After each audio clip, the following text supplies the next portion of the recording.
مانور کی ماں تو پہلے ہی گھر میں سب کو کھٹک رہی تھی، اور اب فبیہہ آ گئی ہے جس کو اپنی اتنی بھولی بھالی ساس بھی نہیں پسند آتی تھی اور وہ اس کی باتوں میں بھی کیڑے نکالتی تھی۔ اب جب اس کے سامنے مہنور جیسی تیز لڑکی اور اس کی تیز ماں آئیں گی تو پھر تو صحیح مقابلہ ہوگا۔ ہوتا کچھ یوں ہے کہ فبیہہ المیر کا ناشتہ بنا کے رکھتی ہے اور اتنے میں ہی اس کا بیٹا ارحم رونا شروع ہو جاتا ہے۔ وہ اس کا پیمپر شیمپر چینج کروانے جاتی ہے اور جب واپس آ کے دیکھتی ہے تو کچن سے اس کا بنایا ہوا ناشتہ ہی غائب ہو جاتا ہے۔ ہو سکتا ہے کہ ایسا پہلے بھی مہنور کی ماں مہک کے ساتھ کر چکی ہو، پر مہک تو درگزر کرنے والی لڑکی تھی، لیکن فبیہہ ایسی ہرگز نہیں ہے۔ فبیہہ تو گھر میں وبال پیدا کر دیتی ہے کہ میں نے المیر کا ناشتہ ابھی ابھی بنا کے کچن میں رکھا ہی تھا کہ کسی نے ناشتہ چوری کر لیا۔ یہاں ارحم کے ساتھ ساتھ عنبر بیگم بھی آ جاتی ہیں اور وہ تو اپنا سر پکڑ کے بیٹھ جاتی ہیں کہ یہ کیا مسئلے گھر میں ہونے شروع ہو گئے ہیں۔ المیر بھی کہہ دیتا ہے کہ آپ نے کیسے کیسے لوگوں کو گھر میں رکھنا شروع کر دیا ہے، تو ساس کہتی ہے کہ وہ تمہارے چھوٹے بھائی کی بیوی ہے، میں کیسے اسے نکال سکتی ہوں، اور اس کی ماں بھی خود ہی آ کے چپک گئی ہے۔ ہمارے خاندان میں تو بیٹیوں کے گھر سے کھانا کھانا بھی معیوب سمجھا جاتا ہے، لیکن وہ عورت اتنی ڈھیٹ ہے کہ کیسے اسے نکال باہر کروں۔ بہرحال فبیہہ تو یہ بات سن کے بالکل برداشت نہیں کر پائے گی اور وہ فوراً سے چلی جائے گی مہنور کی ماں کے کمرے میں اور چیخنا چلانا شروع کر دے گی کہ آپ کی ہمت کیسے ہوئی کہ آپ میرا ناشتہ چوری کر کے کھا جائیں۔ مہنور کی ماں، جس نے اپنی غلطی کبھی مانی ہی نہیں ہے، وہ صاف مکر جائے گی کہ مجھے کیا پتا تمہارا ناشتہ کس نے چرایا ہے، گھر میں اتنے سارے لوگ ہیں، جا کے باقیوں کا سر کھاؤ۔ اتنے میں ہی مہنور بھی پیچھے سے آ جائے گی اور جب وہ دیکھے گی کہ فبیہہ اس کی ماں کے اوپر اس طرح چیخ چلا رہی ہے تو وہ بھی جاہل عورتوں کی طرح فبیہہ کے ساتھ لڑنا جھگڑنا شروع کر دے گی۔ پیچھے المیر اور شاہویر تو اپنا سر پکڑ کے رہ جائیں گے۔ شاہویر تو بہت زیادہ اب ایمان کو مس بھی کرنے لگا ہے اور شاہویر سے بھی زیادہ عنبر بیگم اور آصف صاحب ایمان کی کمی گھر میں بہت شدت سے محسوس کر رہے ہیں، جس کی وجہ سے کبھی ایسے پنگے نہیں ہوئے تھے۔ ہاں ٹھیک ہے، ایمان نے بھی ایک دفعہ پریگننسی میں چڑچڑے پن میں فبیہہ سے الٹی سیدھی باتیں کر لی تھیں، لیکن جیسے ہی اسے اس کی غلطی کا احساس دلایا گیا تھا اس نے فبیہہ سے سچے دل سے معافی بھی مانگ لی تھی۔ پر یہاں فبیہہ اور مہنور کھڑی ہیں جو کہ کسی کی ایک بھی بات سننے والی نہیں۔ عنبر بیگم جب ان کے بیچ میں آ کے لڑائی چھڑوانے کی کوشش کریں گی تو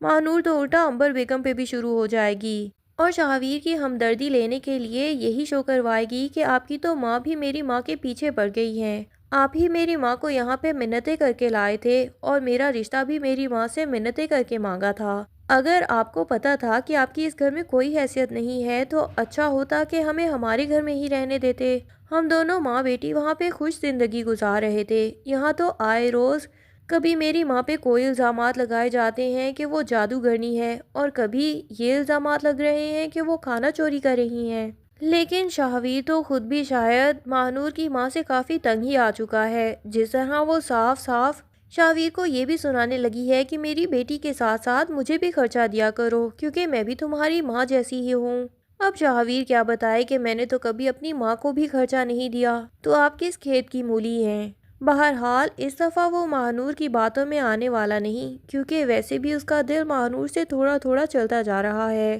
نہ تو آج تک اس نے شاہویر کے کسی کام کا خیال رکھا ہے اور نہ ہی اس کے کھانے پینے کا خیال رکھا ہے۔ ایسی ڈیکوریشن پیسز ٹائپ کی بیویاں کچھ وقت کے لیے ہی اچھی لگ سکتی ہیں، بعد میں تو ایمان جیسی وفادار اور خدمت گزار بیوی ہی یاد آتی ہے، اور پھر شاہویر اب زاویار کو بھی واقعی ہی مس کرتا ہے، اس لیے وہ بھی مہنور کو صاف صاف سنا دے گا کہ اب تمہارے اور تمہاری اماں کے دل میں جو بھی آتا ہے کرو، میں تمہاری وجہ سے اپنی ماں سے لڑنے والا نہیں۔ کیونکہ شاہویر کو یہ بھی پتہ چل گیا ہے کہ مہنور اور اس کی ماں صرف اور صرف پیسوں سے ہی راضی ہوتے ہیں، اور شاہویر تو خود بھی اتنا نہیں کما رہا، الٹا ہو سکتا ہے کہ وہ اپنے ماں باپ پہ پھر سے ڈیپینڈنٹ ہو جائے، جس طرح آصف صاحب کا بزنس چمک گیا ہے، انہوں نے شاپ بھی خرید لی ہے اور عنبر بیگم نے اپنی ایک ہیلپر بھی رکھ لی ہے، کیونکہ اب انہیں بہت زیادہ مقدار میں کھانا بنانا پڑے گا، جس کا یقیناً پروفٹ بھی بہت زیادہ ہوگا۔ لیکن مسئلہ یہ ہوتا ہے کہ آصف صاحب سے پیسے چھیننے کے چکر میں کوئی ڈاکو انہیں گولی مار جاتے ہیں۔ عنبر بیگم تو پریشان ہو کے آریان اور مہک کے کمرے میں پہنچ جائیں گی۔ آریان بھی ماں کو یوں روتا ہوا دیکھ کے پوچھے گا کہ کیا ہوا ہے، تو ماں روتے روتے بتائے گی کہ آصف صاحب کو گولی لگی ہے اور اب یہ سب ہاسپٹل پہنچ جائیں گے۔ پیچھے ماہنور اور اس کی ماں کو گھر کی پوری تلاشیاں لینے کے لیے کھلا گھر مل جائے گا۔ گھر میں جس بہو کا جہاں پہ بھی سونا پڑا ہوگا وہ بھی ماہنور کی ماں اٹھا لے گی اور شاید ان کے گھر کے کاغذات بھی اٹھا کے لے جائے۔ تبھی جا کے شاہویر کی آنکھیں کھلیں گی اور اسے ماہنور کی اصلیت نظر آئے گی کہ وہ کیسی لڑکی تھی جس کی وجہ سے اس کے سارے گھر والے اس سے خفا ہو گئے تھے اور سب لوگ اس کی آنکھیں کھولنا چاہتے تھے، لیکن شاہویر کی آنکھوں پہ تو محبت کی پٹی بندھی ہوئی تھی اور اسے ماہنور میں کوئی بھی خامی دکھائی ہی نہیں دیتی تھی۔ پر اب ماہنور کے یوں بھاگ جانے کے بعد یقیناً شاہویر کی آنکھوں سے یہ پٹی کھل جائے گی۔ بہرحال اس کے باوجود بھی ایمان تو فی الحال اسے جلدی معاف کرنے والی نہیں ہے۔ ادھر بلکہ مسکان کو ایمان پہ یہ شک ہو رہا ہے کہ وہ راہم کے ساتھ کچھ زیادہ ہی گھل مل رہی ہے۔ راہم اکثر اسے پک اینڈ ڈراپ دیتا ہے اور اس کے بعد ایمان اپنی ماں کو یہ بھی بتاتی ہے کہ راہم کام میں میری بہت مدد کرتا ہے، کوئی بھی مشکل ہو آفس میں راہم سے ہی پوچھتی ہوں، وہ میرا بہت اچھا دوست ہے۔ مسکان کا تو سارا دن گھر میں بہت برا گزرتا ہے کہ میں یہاں ایمان آپی کے بیٹے کو سنبھالنے کے لیے رہ گئی ہوں کیا؟ میری محبت کو وہ یوں اڑا کے مجھ سے چھین کے لے جائیں گی اور میں ان کے لیے زندگی میں آسانیاں پیدا کرتی رہوں گی۔ اور پھر جب ایمان آفس سے واپس آتی ہے تو وہ ماں کو باتوں باتوں میں بتاتی ہے کہ مجھے راہم بہت پسند ہے۔ مسکان تو اپنی آپی کو حیرت سے ہی ہکا بکا ہو کے دیکھتی رہے گی، لیکن آپی اس کے بعد جو اپنی بات کمپلیٹ کریں گی تو مسکان آپی کو فوراً سے لپٹ جائے گی، کیونکہ ایمان آپی کہیں گی کہ مجھے راہم پسند ہے اپنی بہن مسکان کے لیے، میں یہی چاہتی ہوں کہ آپ مسکان کے کوئی بھی رشتے دیکھنے سے بابا کو بھی منع کر دیں، کیونکہ اس کی شادی ہم صرف اور صرف راہم کے ساتھ ہی کروائیں گے۔ وہ بہت محنتی اور اچھا لڑکا ہے اور اس کے ساتھ ساتھ وہ ہماری بہن مسکان سے بہت زیادہ محبت بھی کرتا ہے۔ میں جانتی ہوں کہ اگر اس کی شادی راہم سے ہو گئی تو آپ دونوں ایک بیٹی کی طرف سے تو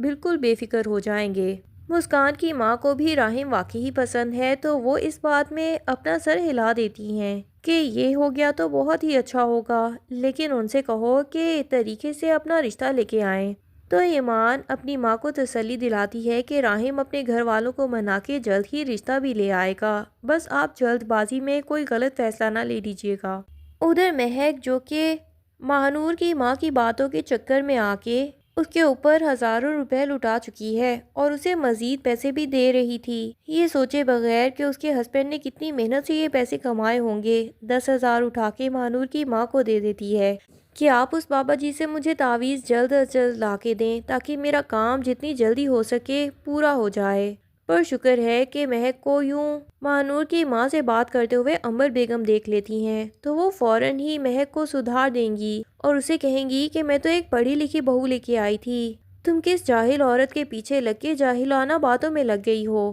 اور یوں اپنے شوہر کی محنت کی کمائی وہاں پہ حرام کروانا چاہتی ہو۔ مہک کو بھی ساس کی باتوں سے اندازہ ہو جاتا ہے کہ اس نے واقعی غلط کیا اور وہ خود بخود ہی آریان کے سامنے یہ تسلیم کر لے گی کہ میں نے غلطی کی ہے، میں نے بہت پیسے ان کو کھلا دیے ہیں۔ آریان اب خود بھی ماہنور کی ماں سے جا کے بات کرے گا اور اسے اپنے پیسے بھی واپس لے گا۔ جب سب کے سب گھر والے ماہنور اور اس کی ماں کے خلاف ہو جائیں گے تو شاہویر کو بھی اندازہ ہو ہی جائے گا کہ میرے سارے گھر والے آخر غلط نہیں ہو سکتے۔ ڈرامے کی اگلی ایپیسوڈ دیکھنے کے لیے چینل کے ساتھ جڑے رہیے۔